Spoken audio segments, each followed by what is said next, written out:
A True Martial World. Bab 103. Judul: Tebakan Orang Tua Su. Meskipun Purple Air Comes from the East jarang ditemukan di kalangan kultivator, tetapi dalam sejarah panjang buku-buku sejarah, ada angka luar biasa yang tak terhitung jumlahnya. Karenanya, ada catatan Purple Air Comes from the East di buku-buku sejarah. Tapi untuk kelahiran awan ungu, itu adalah fenomena langsung. Bahkan melalui buku-buku sejarah, sulit untuk menemukan peristiwa serupa. Awan ungu menutupi Cloud Wilderness yang luas.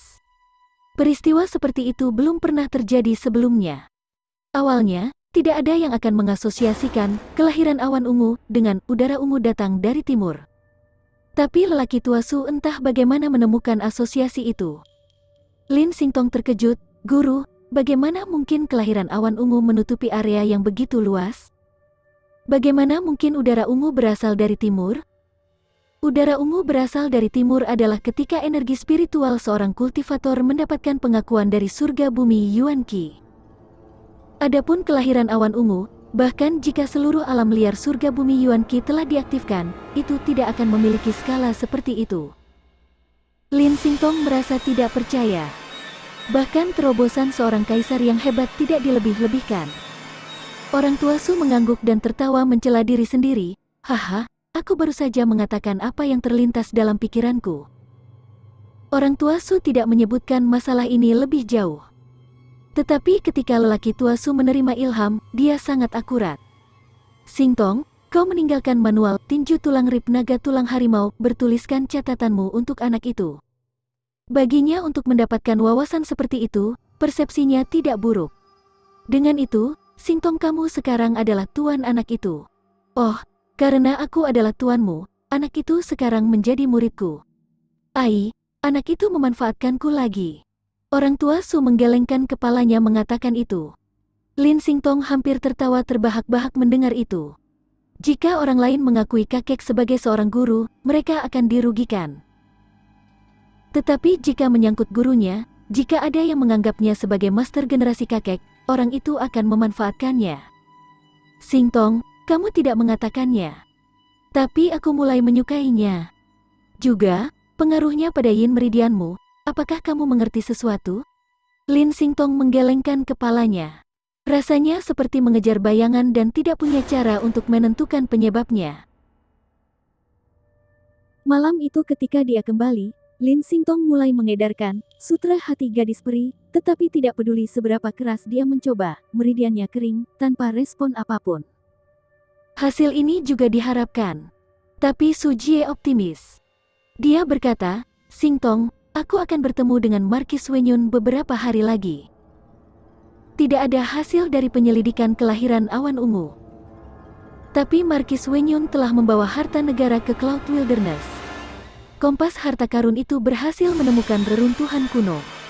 Tempat rahasia itu sangat berbahaya. Kamu bahkan tidak bisa masuk dengan kekuatanmu. Termasuk Markis Wenyun, beberapa petinggi kerajaan surgawi Tai'ah berkumpul bersama. Tetapi mereka berunding lama sekali, karena mereka tidak berani masuk secara gegabah. Kali ini, Markis Wenyun berhasil mendapatkan peta formasi reruntuhan kuno yang tidak lengkap dan mengundangku. Aku sangat tertarik dan telah memutuskan untuk pergi. Tanah rahasia kuno ini mungkin memiliki warisan dari Desolate Heaven Master kuno. Jika aku mendapatkan inspirasi. Dengan Su Jie mengatakan ini, Lin Xingtong merasa khawatir tetapi menyentuh, "Master, reruntuhan kuno itu?" "Haha, jangan khawatir. Aku akan baik-baik saja. Alasan utama aku pergi adalah untuk menyelesaikan peta formasi. Selain itu, aku telah berjalan di padang gurun yang luas selama bertahun-tahun. Kapan aku pernah menderita? Ketika aku masih muda, aku bisa mendapatkan harta karun di tengah bahaya tanah mistik. Aku telah menyelesaikan semua jenis situasi berbahaya. Kamu tidak tahu berapa banyak orang yang ingin aku bergabung dengan mereka untuk memasuki tanah mistik." Orang tua Su berkata dengan bangga. Dia tidak membual tentang ini, dan memiliki kemampuan untuk menghilangkan bahaya. Dia telah kembali dengan banyak harta karun menghadapi banyak bahaya. Tetapi bagi banyak orang yang berebut untuk meminta orang tua Su untuk bergabung dengan mereka memasuki tanah mistik adalah sebaliknya. Ketika Su Jie tidak begitu terkenal di masa mudanya, dia telah bergabung dengan banyak ekspedisi untuk menjelajahi alam mistik. Mereka kemudian akan menemui bahaya tak terduga yang menyebabkan seluruh ekspedisi musnah kecuali Su Tua. Bahkan ada kalanya dia berhasil mendapatkan beberapa manfaat darinya. Tentu saja, Su Jie tidak akan pernah mengakuinya. Setiap kali dia mengingat peristiwa itu kepada orang lain, dia akan muncul dalam kesedihan, dan bahkan memberi penghormatan kepada mereka yang telah meninggal. Seolah-olah dia telah menerima banyak trauma dalam pertemuan berbahaya di alam mistik. Tapi dalam sekejap, orang akan melihatnya berjalan-jalan ke bengkel bawah tanah atau rumah lelang dan menjual harta karun yang tidak berguna baginya untuk hal-hal yang dia butuhkan. Dengan senyum cabul, dia akan kembali dengan beban penuh.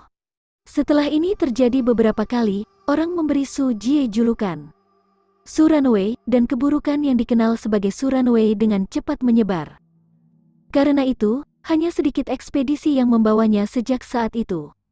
Orang-orang yang pergi semuanya berubah menjadi umpan meriam, tetapi dia bisa dengan cepat melarikan diri. Siapa yang berani membawanya? Jadi ada alasan untuk percaya bahwa undangan Markis Wenyun kepada lelaki tua Su adalah karena telah menemui masalah yang sangat tidak terpecahkan di alam mistik. Hanya sebagai upaya terakhir mereka harus membuat Su Jie menyelesaikannya. Pada saat ini, kerumunan orang bingung atau heran, atau bahkan bingung saat Yi Yun berjalan menuruni panggung batu giok putih. Kamu adalah Yi Yun? 12 tahun. Pada saat ini, sebuah suara dikirim ke telinga Yi Yun. Dia mengangkat kepalanya dan melihat Zhang Tan menatapnya. Yi Yun memperlambat langkahnya dan mengangguk. Kamu di level berapa? Alam pengumpulan Qi? Yi Yun mengangguk lagi. Tahap awal alam pengumpulan Qi? Atau di puncak pengumpulan Qi? Puncak. Yi Yun dengan lembut menggerakkan bibirnya. Tetapi bahkan dari jauh, Zhang Tan bisa membacanya. Anak ini tidak tahu bagaimana memaksakan suaranya. Itu menarik, karena ini adalah trik kecil yang diketahui orang-orang di alam Meridian. Apakah gurunya tidak mengajarinya, atau apakah dia tidak memiliki guru yang baik? Tidak, tanpa master, dia tidak akan bisa menguasai tinju tulang rib naga seperti itu. Pikiran Zhang Tan mulai berkelebat dengan banyak pikiran. Yi Yun ini benar-benar aneh. Sepertinya ketika dia berhasil menembus babak penyisihan, dia telah pergi dari tahap awal alam pengumpulan Qi ke puncak alam pengumpulan Qi. Yang lainnya berada di bawah tekanan besar dan sedang berjuang. Namun, dia telah menggunakan tekanan untuk melakukan terobosan. Dan yang membuatnya lebih langka adalah bahwa Yi Yun baru berusia 12 tahun. Pada usia 12 dengan persepsi yang sangat baik dan tingkat kultivasi yang baik, dia adalah kandidat yang sangat baik. Tahukah kamu apa arti awan yang kamu buat? Tanya Zhang Tan. Yi Yun memiliki pikiran di kepalanya sebelum dia melihat ke langit. Di langit ada hamparan warna ungu. Karena sudah lama, awan yang menyala perlahan menghilang. Itu sangat cantik, seperti bulu ungu yang tersebar. Langit ungu. Ketika Yi Yun berkultivasi, bumi surgawi Yuan Qi melonjak ke dalam tubuhnya dan setelah diproses oleh kristal ungu, telah lolos dari pori-porinya yang tak terhitung jumlahnya.